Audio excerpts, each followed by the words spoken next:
Alright, so we're going to assemble our triple tree. Go ahead and put this in. Go ahead and start putting everything together. I'm going to put this lower bearing in.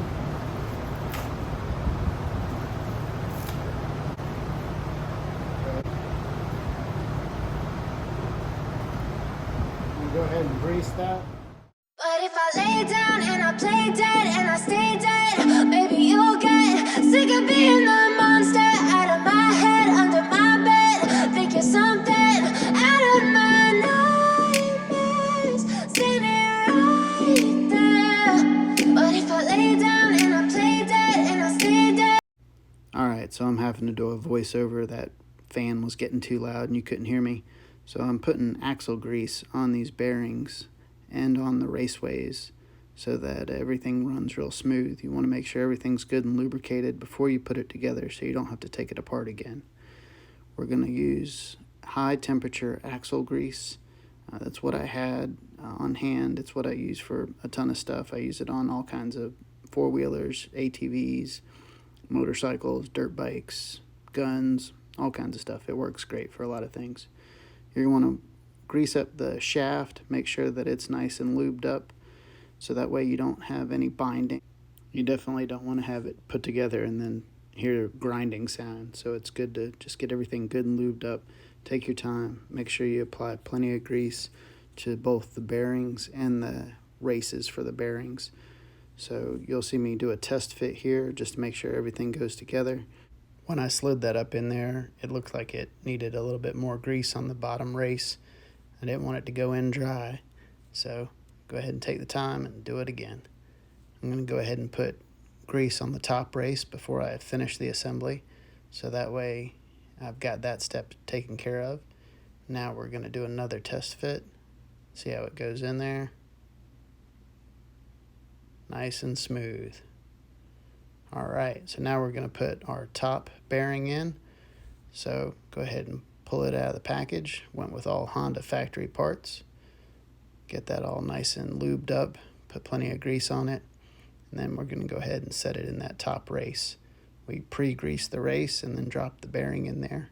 So now we're ready to slide it up in there. Alright, nice and smooth. We're going to put the top locking race down. Screw it down by hand. Get it nice and snug with just being hand tight. Make sure everything moves and fits well. Once we get it hand tight, I'll go back with a crescent wrench and tighten it up nice and snug so that we don't have any problems. Go ahead and wipe off any excess grease so that you don't get it smeared all over your nice powder coat or paint or just whatever you have going on. It's always good to have a good, clean work environment, so that way you're not picking up dirt and grime while you're doing this.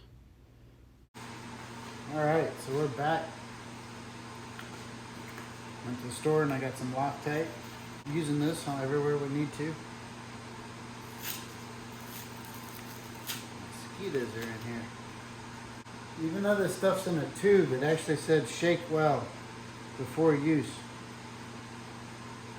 Some interesting stuff when you read the directions. Says make sure parts are clean and dry, shake well before use, apply to area, assemble parts, and it sets in 10 minutes and it cures in 24. So off camera I did grease a few more parts that you might not have seen on the video. I did grease that top race before I slid it down on there and tightened it in.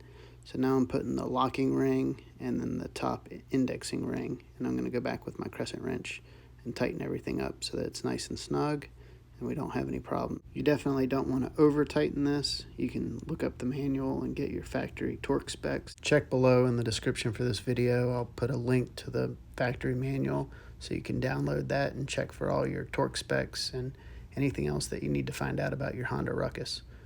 So we want to go ahead and work this back and forth, make sure that everything moves really smooth, no binding, no issues. Everything's nice and fluid. All that grease is working its way into the bearings and into the raceways.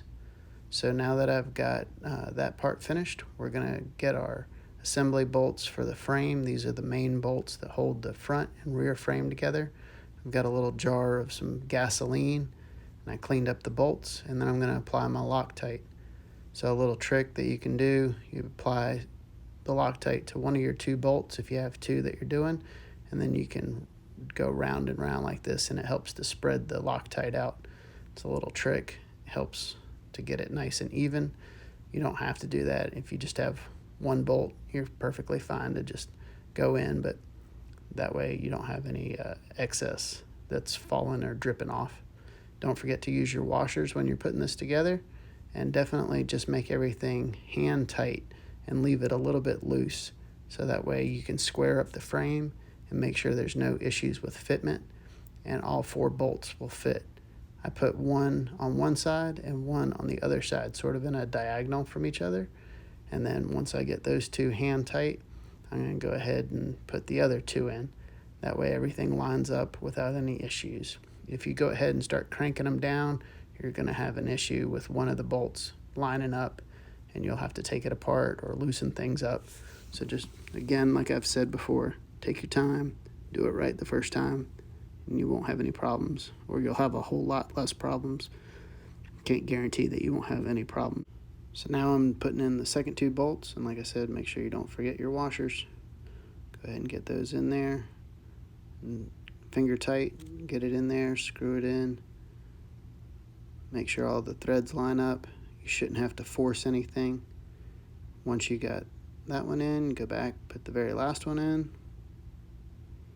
Remember that Loctite starts to set in about 10 minutes, so that's another good reason to just do 2 at a time.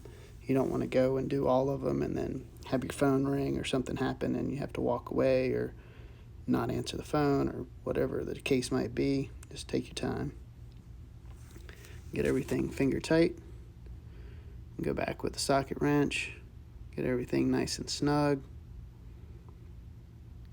Once we got everything nice and snug with the socket wrench, we're going to go back with our torque wrench and make sure that these are torqued to the appropriate specification.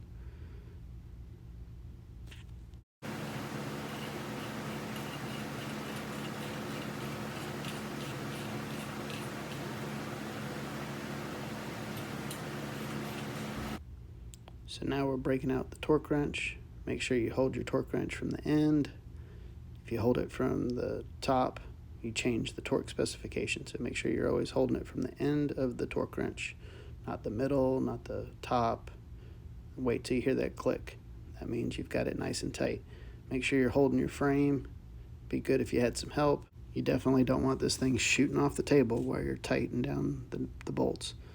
So make sure you've got a good grip on it. Now that the frame's together, it's time to install the seat rails. This is a kit that I bought for the bike. It's not a factory seat, it's a lowered seat that is a 2-piece design. You mount 1 piece on each side. Due to the powder coat, off camera I did go ahead and take my tap and die set and run the tap through there to clean the threads out, because I found a little bit of extra powder coat on the threads and everything didn't want to fit smooth in there. So just test it. If it feels like it's binding, these bolts should run in nice and smooth. You don't want any over torquing them. They're stainless steel. Stainless steel can only take so much stress before it snaps. So just make sure that your threads are clean, and if you need to, you might have to run a tap through there. Alright, once you've done that, spin it around and you're ready to install the other side. Luckily the frame's still pretty light and it's easy to manipulate. Go ahead and do a little spot cleaning. I got a little grease up there from touching it that I didn't have completely wiped off my gloves, so just go ahead and get that cleaned up. So now we're just going to repeat the same process. I did go ahead and run the tap through this side as well. Okay, it's starting to look like a Honda Ruckus frame. We've got the front stem assembled. We've got the front half of the frame attached to the rear frame. We've got the left and now the right seat frame attached. We're almost ready to try on the seat and see how everything fits. Everything's looking nice and square. Everything's looking really good. Everything's fitting the way we want it to. I'm still waiting on some of my parts to come in that I ordered, so I'm going to reuse for test fitting purposes the old mounting hardware from the original scooter. I'm going to be replacing these with all new parts once they come in. But for tonight, I wanted to get the seat on there so I could see what it's going to look like. And in order to do that, I just need to reuse these old parts. If you don't have the budget or your parts are in good shape, you can definitely reuse these parts. You don't have to buy new ones. I just wanted everything to be nice and shiny and clean, make it look like it's a brand new bike when I get all finished. I didn't want to have the bike look all shiny and then look over and, oh yeah, everything looks great, but your seat brackets. Functionality wise, these were in great shape. They were just a little tarnished, and I'm a little OCD, so I did not want to have old, dull looking parts on my shiny new Ruckus. Again, the seat is just for test fitting, a new seat cover, and all that stuff's coming, and that'll all be replaced. But I'm really happy with it, the way it's shaping up. It's really cool to see it start to look like a scooter again from being taken apart or test fitting, and it's nice to be able to reuse your old parts. So we just want to take our old hardware and reattach the seat the same way that it came off the old scooter. Unfortunately, right now I don't have the video pointed at the back of the seat, so you can't see me attaching the screws and attaching the seat to those brackets. But in a later video, I have all that documented and you'll be able to see it. So make sure you're subscribed to the channel and make sure that you're entered in our giveaway that's going to happen on September 4th. We're going to be giving away a left-hand control, and we may possibly be doing a second drawing to win the push-button start. We gave that away last month, but the winner has not come forward to claim their prize. Either they don't want it, or they haven't seen the video, or they're not following along on Instagram and not ringing the bell. So make sure you ring that bell, get all the updates when I post new videos, and that way you know that the new stuff is out there and find out that you're a winner if you win one of my contests.